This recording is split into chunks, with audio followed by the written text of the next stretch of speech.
There are two main services that can store and manage secrets in AWS. One is the parameter store, where you can use the encrypted secret, or the AWS Secrets Manager, which is meant entirely for secrets itself. Now let's look at the commonalities between the two services. First of all, both of them are key value style, which means you query the key and you get the value, which is the decrypted secret. Both of them are backed by KMS, which is AWS's key management service, and both of them can have IAM-based restrictions where you can restrict access to these secrets via IAM, right?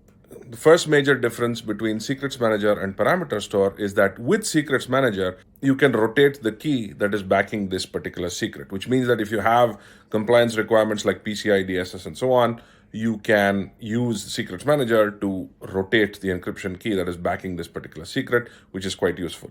The second major difference between Parameter Store and Secrets Manager is that with the Parameter Store, you cannot access the Parameter Store secrets cross-account, whereas with Secrets Manager, you can do that cross-account. Parameter Store is also way cheaper than Secrets Manager. I don't have the exact cost, but Parameter Store is way cheaper than Secrets Manager. And the major differentiating point, aside from all this, is that you can store a larger secret in the Secrets Manager, whereas with the Parameter Store, you can store 4 KB, which is the value that you can store either for an encrypted secret or a non-encrypted parameter value that you have. So these are the major differences between these two services. You need to decide which you need to use for your use case. Thank you very much.